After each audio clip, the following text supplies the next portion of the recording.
Welcome to today's episode of I'm Fine But. Today I am joined by Georgina Tang. Georgina, welcome to the show. Thank you for having me, Rose. I'm really excited to actually want to be on this show because I heard all about it from Carol, my PR manager. Fantastic. So, Georgina, please would you tell our listeners who you are and what you do? Okay, I'm the company director and the founder of YNNY Limited, and my company is a multi-award winning company. And actually, we won 20 awards so far. Wow, well done. Yeah, from different industry, the beauty industry, from the entrepreneur and the business industry, commercial. So quite a number of them. And we sell a natural organic skincare and hair products and a very small range of luxury soil wax candle. And it's all handmade by myself and my Wow, staff team by hand amazing. in Cheshire. Perfect. So, take me back to the beginning then, Georgina. What did you start out doing? Where did your career begin? Oh, it's a long story, okay? Let's make it short, okay? Before I started my own business, okay, I was in housing as a manager for 20 odd years. I was a senior manager. And I think at one point I was deputizing to be the chief officer. Okay. Wow, But back in 2011, I went to a course. I was being for Christmas. I was being, for the weekend or something like something to do, and it's free as well. I went to bath bomb making and soap making. Oh, I said that's very interesting. I love it. So I came home to brought lots of stuff and made them and sold them in my son's school, and it sold out for the first time. I said, wow, I need to go and learn about it more. So I did. I found at the soap school in Huddersfield. And from there, they also do making natural skincare and hair product as well, and candles. So I've done everything in my spare amazing. time as an interest, as a hobby.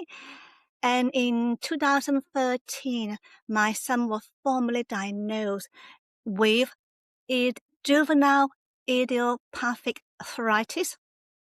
Okay, It is similar to rheumatoid arthritis.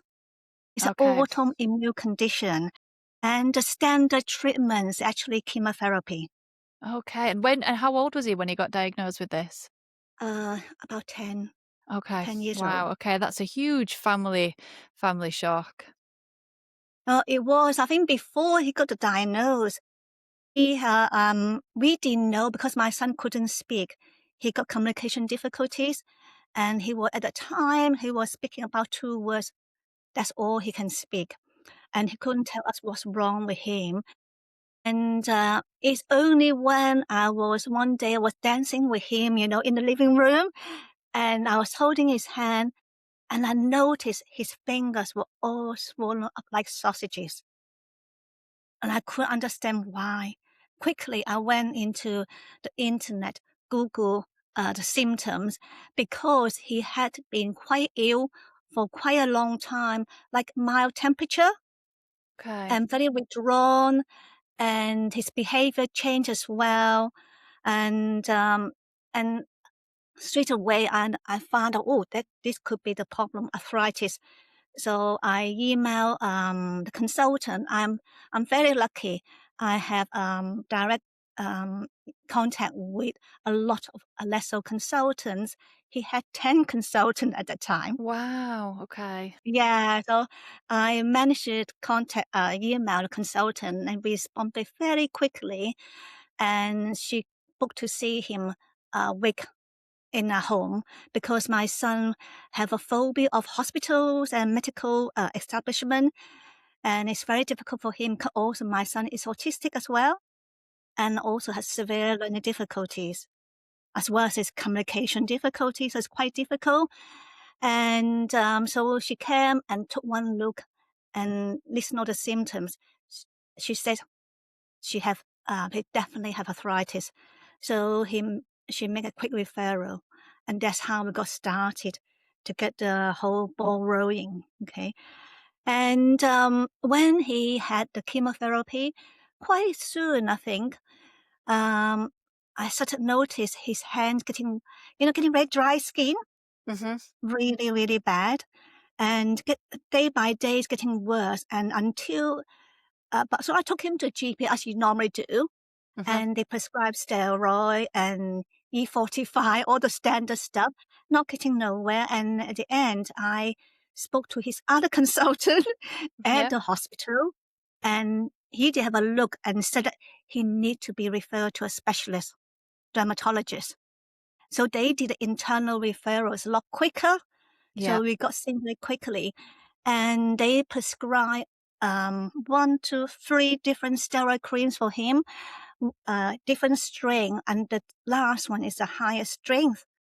We're gonna try month by month, and after 3 months trying the cream, it didn't work, and his fingers were actually they cracked and they were bleeding.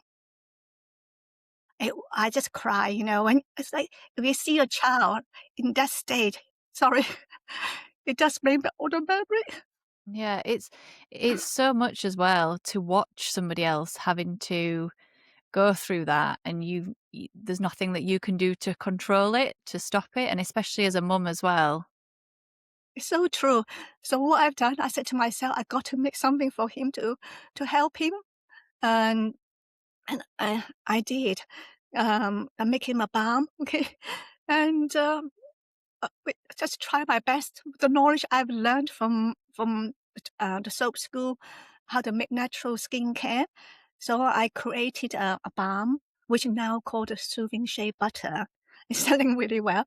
And after trying with that, within a month, the rice is completely clear. Oh, Georgina, so you created the cure that he needed. Yes, oh, I did. That's not all, fortunately. Um, and then one night, okay, I kiss him good night. And I found a clumps of hair on his pillow. Honestly, I broke down and cried. Oh God, I'm so sorry. It just made me all the memory. It's okay. So This sorry. is such a huge thing that you've been through as well. Such Yeah. a traumatic event for anybody, and reflecting back on it, I can only imagine how hard that is. Uh, when I found the hair, I think the only thing I could do at the time, I went to the bathroom and cried.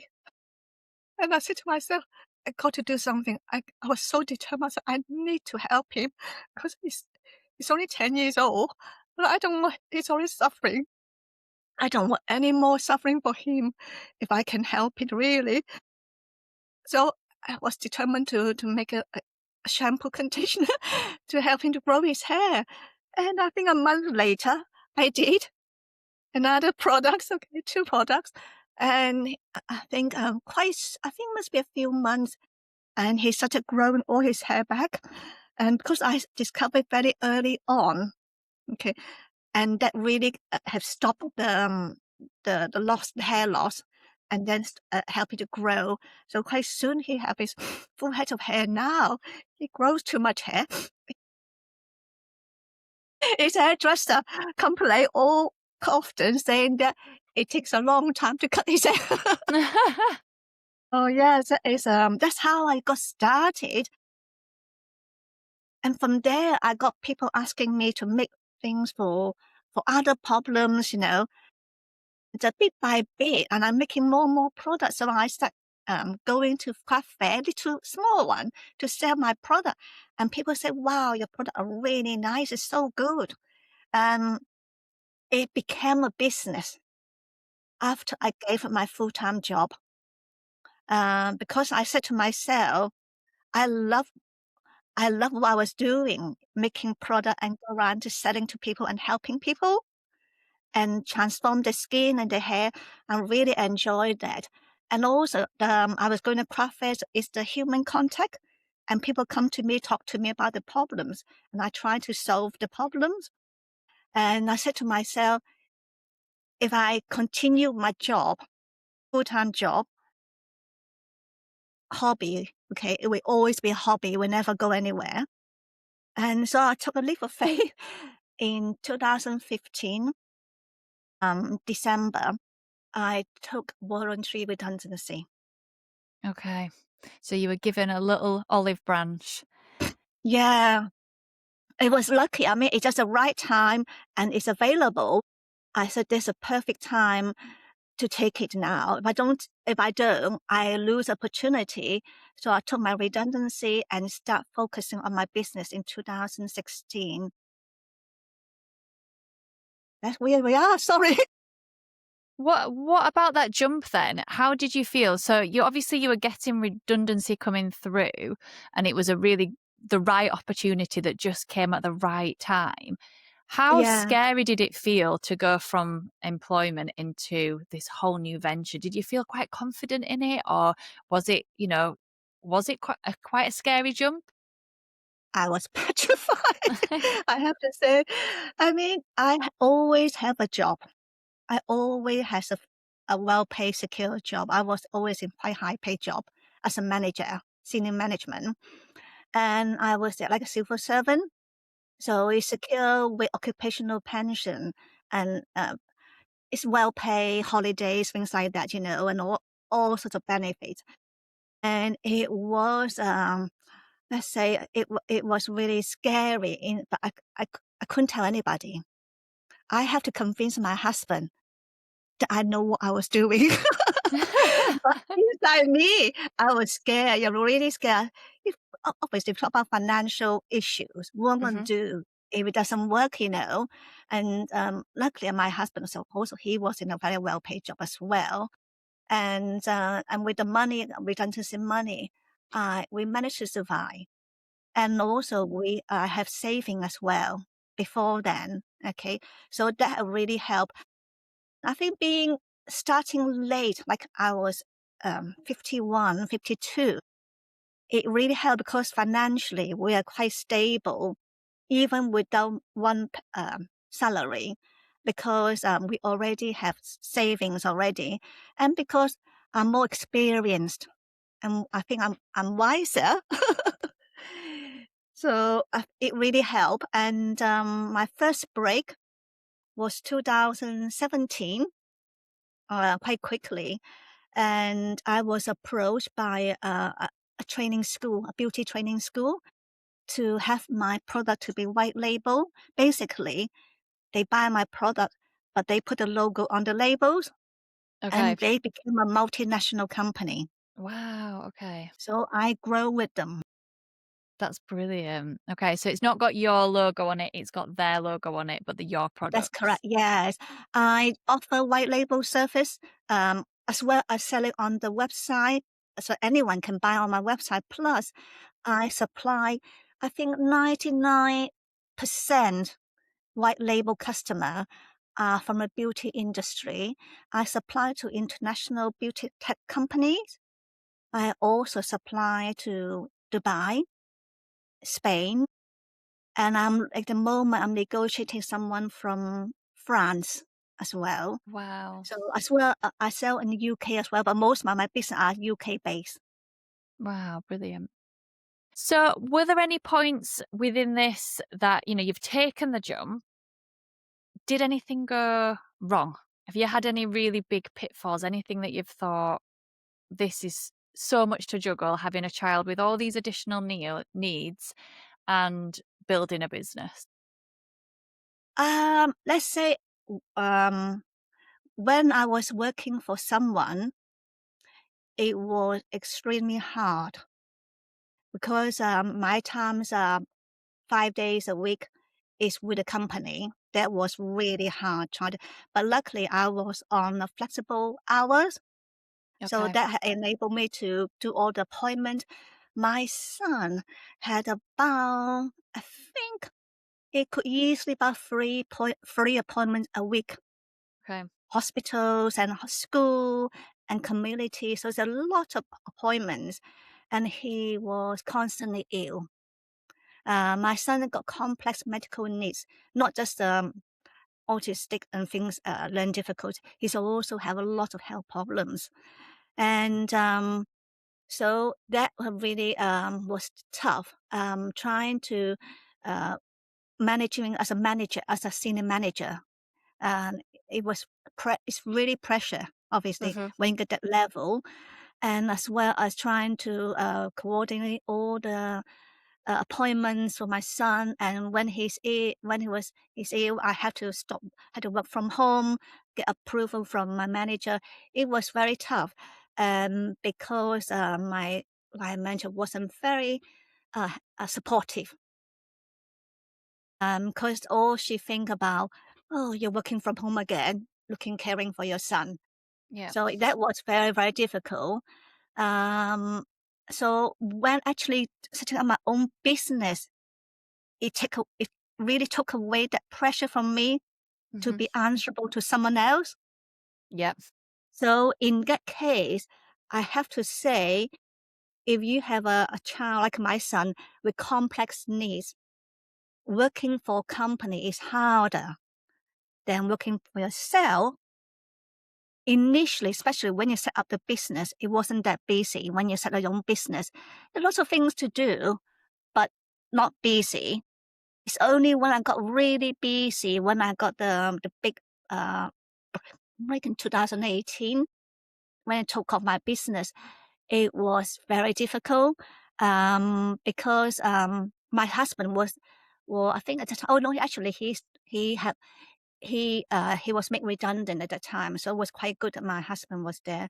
Yep. However, my husband is not very good with our son. Okay. He doesn't really, yeah, think quite a lot of women will share that, because my son can't really express himself. Mhm. As mother, we can communicate better with our children with additional needs. Mhm. And I for me, I don't even need my son to tell me something. I can feel sometimes. I mean, some people think, oh, he's a bit mad. I've got feeling. I feel my son. I can understand my son if he's not well. I can just have a look at him, his eyes, his expression. Then I can feel that he's not well, and I was asking him question. Yep. So my son, our son was always come to me, mommy, mommy, and he always wanted me. And I feel better that if he's not well, I need to look after him as well. So I think having your own business actually help. You can juggle around, but obviously it's difficult because you have to cancel appointments and all sorts of things. But actually, I feel having your own business is works out better for people with children with additional needs. Have you found that works quite well for your model? Because I think for some business models, for example, if I was having like a meeting with a client or I was doing a presentation or I was, booked at a speaking event, I wouldn't necessarily be able to just drop that. Do you think it's the nature of your work that means that it is more flexible like that? I don't know. I think, for example, if you said to me, yeah, I understand what you're saying. For example, I have recently been to a conference as a speaker in front of 450 ladies. If my husband rang me that my son is ill, I could say I won't be able to drop that. I had to wait until Yeah. I finish my speech. Yeah. But there is some flexibility if I'm meeting a client or going to attend a training or conference or working with my staff, I can drop that off. I think I think the pressure is a lot less if you're working for a company because first you need to ask for your boss for approval before you can leave your work Mhm. and organize someone to do your work while you're off. So I believe it's much more flexible. Yeah. Yeah, I think there's definitely that flexibility um, in that. I think it's a very balanced position to be in because you can. I know for me, if I've had to pick my children up from school, or if they've had events on, or there's been some reason why, I'm going to take half a day, or I've had to drop something. I can catch that up by getting up at 5 a.m. or working later when the children are in bed. I can be really Okay. flexible with my time. Mm. Um, and I think in a lot of instances you can do that. And I think some business models make that really accessible.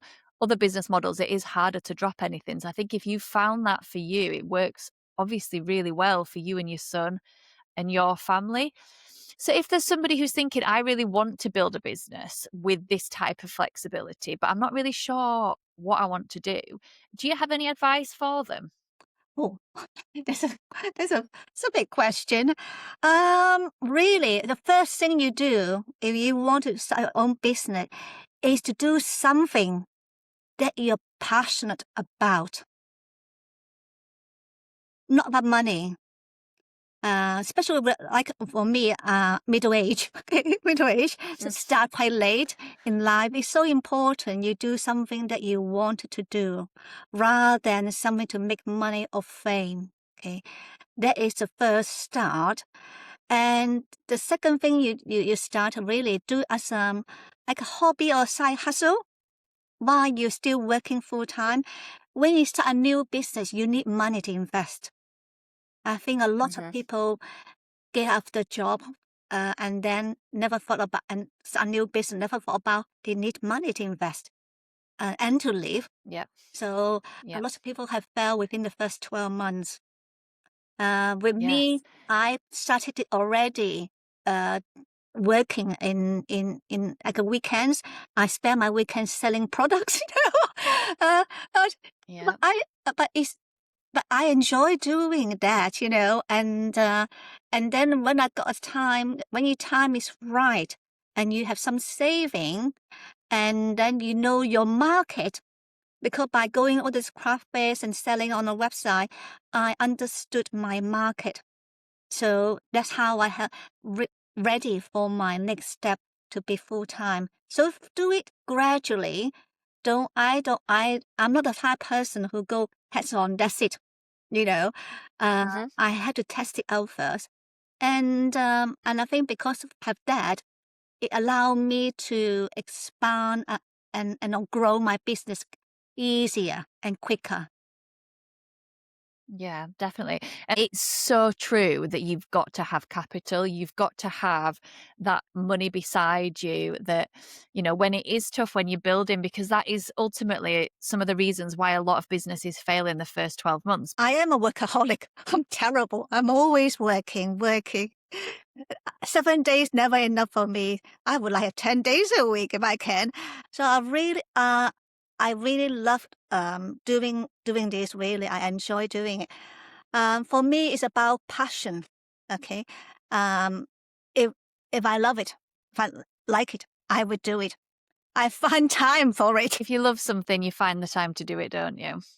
Well, it is, and people often ask me, how do I find time cooking every night, working so long hours? I do. I mean, we eat late, but we eat well. Now, can you tell our listeners where they can find you online? Okay, my website is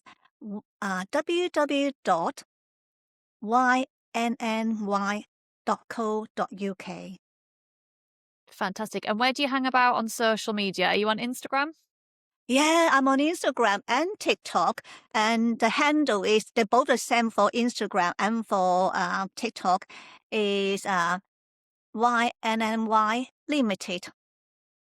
Perfect. What we'll do is we'll pop all the links into the show notes. So if you want to go find Georgina and connect, you can find her there. Georgina, thank you so much for joining me today. Thank you for having me, Rose. And lovely talking to you as well. You've just listened to I'm Fine But.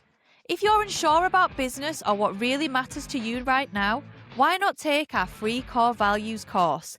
It's linked in the show notes and it's a brilliant place to begin.